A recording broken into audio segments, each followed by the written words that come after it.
Have you ever stood in a moment of victory, a promotion, a graduation, a project praised by everyone, and felt a cold wave of dread wash over you? A chilling internal whisper that says, "This is it. This is the moment they finally discover I don't belong here." Why does every piece of hard-won evidence of your competence feel like a lucky break, a cosmic error you have to hide before the authorities of true talent arrive to correct it? This feeling, this persistent, gnawing belief that you are a fraud, living in someone else's successful life, is one of the most painful paradoxes of modern achievement. It is a private prison with invisible bars, built within the very walls of your success. Today, we will not just look at this prison. We will excavate its foundations. We will address the most dangerous lie successful people tell themselves, that their achievements are a fluke. And we will uncover the stark truth that the voice telling you this lie isn't yours at all. It was programmed into you long ago in the quiet, unexamined moments of your childhood. This pervasive feeling has a clinical-sounding name: Impostor Syndrome. But we must be precise. Calling it a syndrome is a profound disservice. A syndrome suggests a malfunction, a deviation from the norm, a bug in your system.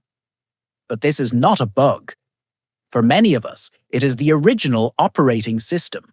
It is a ghost from your past, running a script you were handed before you ever had a resume, a career, or a reputation to defend. This is precisely why surface-level tips to be more confident or fake it till you make it feel so hollow and fail so spectacularly. They are like trying to install a new application on a computer that is running a deeply embedded, corrupted OS. It will always crash. Our work here today is not to give you another useless application. Our work is to guide you to the source code, to the foundational lines of programming written in your youth, and begin the radical act of debugging your own soul. To live with this programming is to live a life of profound and exhausting contradiction. It is to be an undercover agent in your own story. On the outside, you project an image of capability and control. On the inside, you are in a constant state of high alert, managing the perpetual fear of being exposed. This creates a relentless, soul-crushing cycle. A new challenge appears, and the internal script of inadequacy immediately begins to play. This fear, not a desire for excellence, becomes your primary motivator. It drives you to over-prepare, to work twice as hard, to obsess over every conceivable detail, leaving no room for error. Then, inevitably, you succeed. But there is no joy in this victory. There is only the short-lived, hollow feeling of relief. You think to yourself, "I got away with it that time." You attribute your success not to your innate competence, skill, or intelligence, but to the sheer, unsustainable brute force of your effort. This doesn't build confidence. It only reinforces the fraudulent belief that you must repeat this superhuman effort every single time to keep the charade going. This is the engine of burnout, fueled by a crippling perfectionism. The toxic belief that a single mistake, a single flaw in your armor will be all the evidence the world needs to confirm what you've secretly believed all along. To dismantle this engine, we must become archaeologists of the self. We must dig into the soil of our past and examine the blueprints from which our sense of worth was constructed. For most, the foundation of this fraudulent feeling can be traced to one of four primary blueprints. The first, and perhaps most common, is the architect of conditional worth. In your formative years, love, praise, and affection were not given freely as a birthright. They were transactional. They were wages paid for a job well done. Getting an A on a report card earned a smile and validation.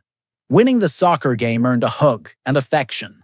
Cleaning your room earned the title of good boy or good girl. The child's mind, in its beautiful and tragic simplicity, learns a brutal equation from this. My performance equals my value. My achievements equal my worthiness of love.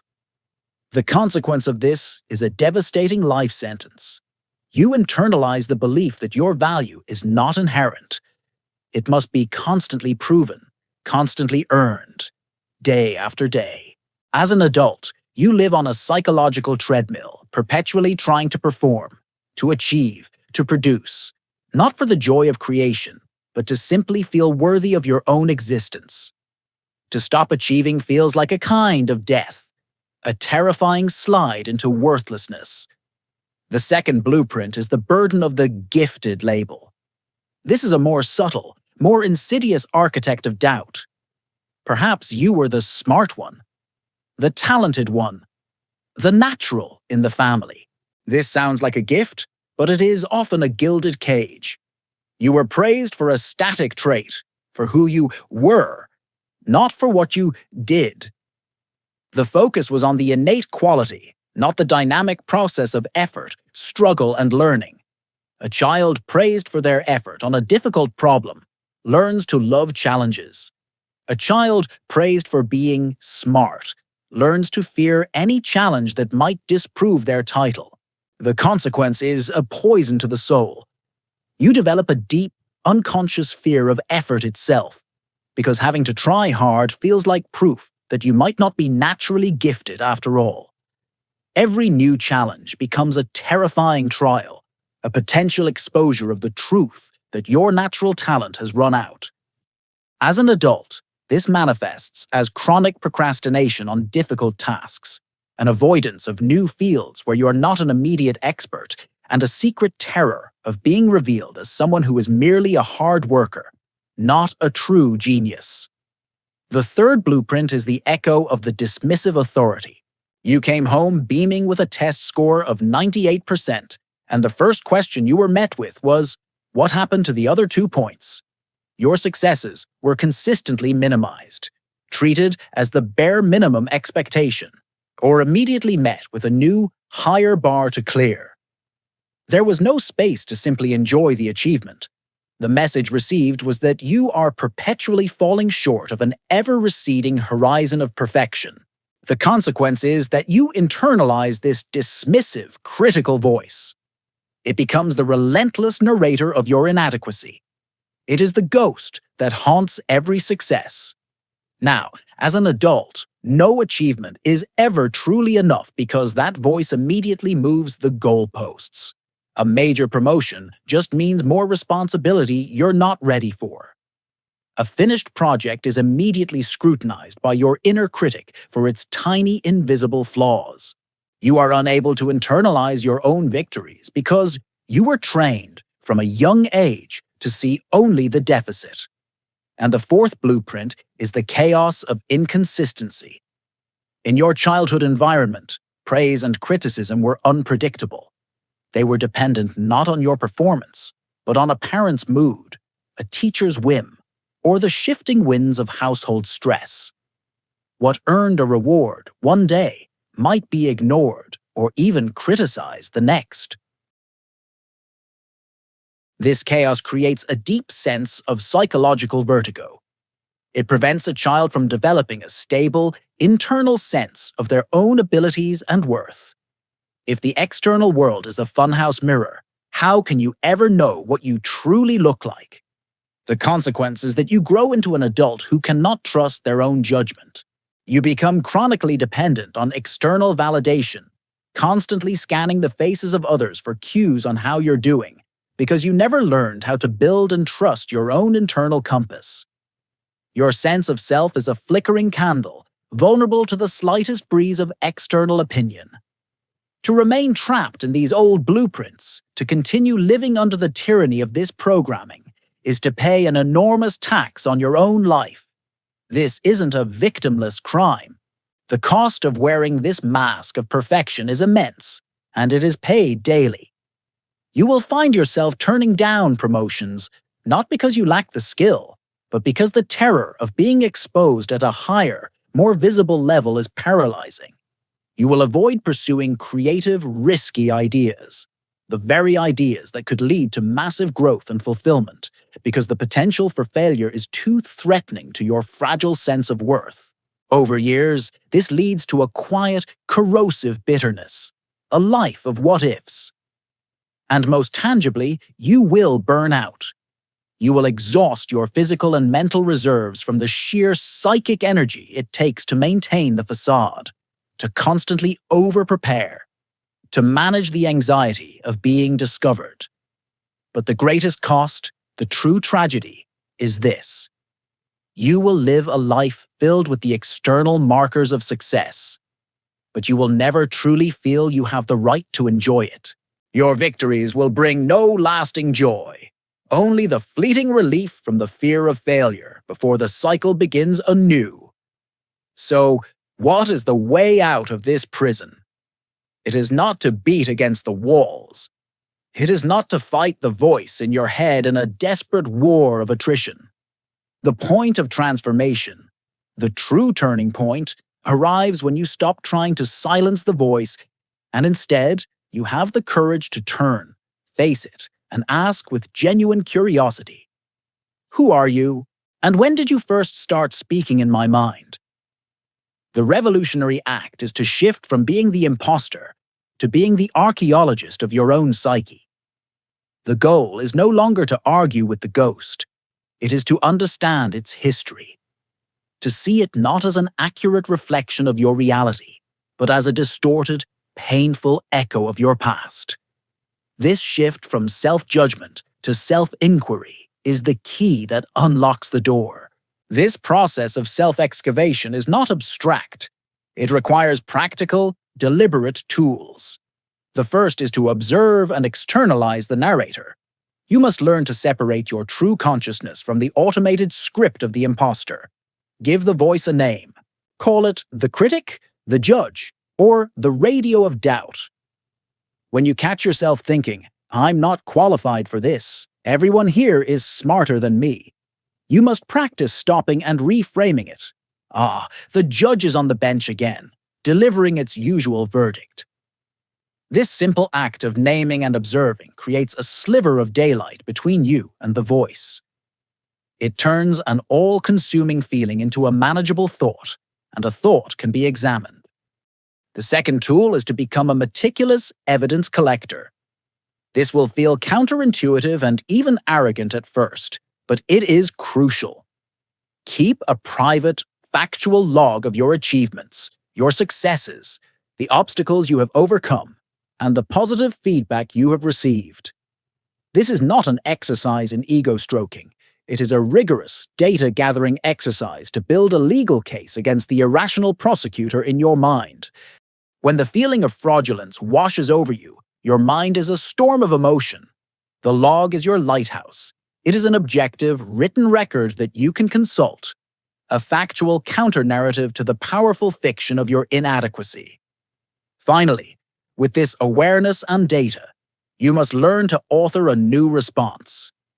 For decades, when the old script has played, you have passively accepted it as truth. Now, you must actively intervene. When the old script says, you only got that promotion because of luck, you must consciously and deliberately write a new one, a response from the wise, compassionate adult you are now. Luck may have played a part, as it does in all things, but I also successfully led the last 3 projects. I have mentored 2 junior colleagues, and I worked for 6 months to develop the skills that made me a candidate. I earned this. This is not a one-time act. It is a daily practice, like learning a new language or a musical instrument. At first, it will feel clumsy and artificial, but with repetition, you are forging new neural pathways. You are literally rewiring your mind. Let us be clear. This work is not easy. It is, perhaps, the most challenging work you will ever undertake. At first, owning your accomplishments will feel foreign, even arrogant. You have spent a lifetime deflecting praise and minimizing your successes. Learning to simply say, thank you, and allow a compliment to land will feel profoundly uncomfortable.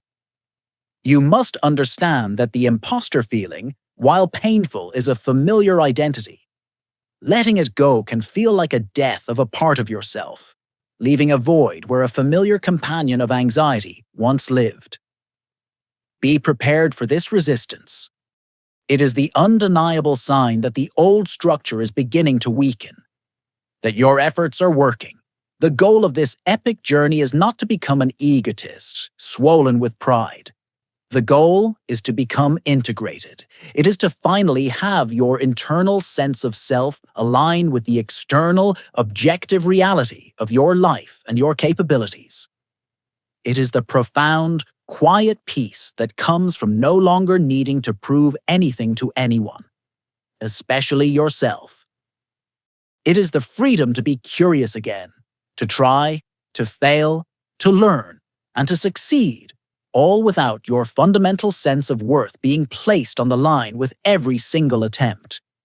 It is the unshakable confidence that comes from owning your space in the world, not with loudness or arrogance, but with the calm certainty of someone who is finally, truly at home in their own skin. If these explorations into the architecture of your mind resonate with you, ensure you subscribe and click the notification bell so you don't miss our future deep dives. We are building a community of architects here, all working on our own internal blueprints. And to that end, a moment for reflection. What childhood message does your imposter voice repeat most often? What is the specific script it plays? Acknowledging it in the comments below is a powerful first step to disarming it. Your story, your vulnerability, can validate the journey of countless others here. The feeling of being an imposter ends when you stop auditioning for a role you've already earned.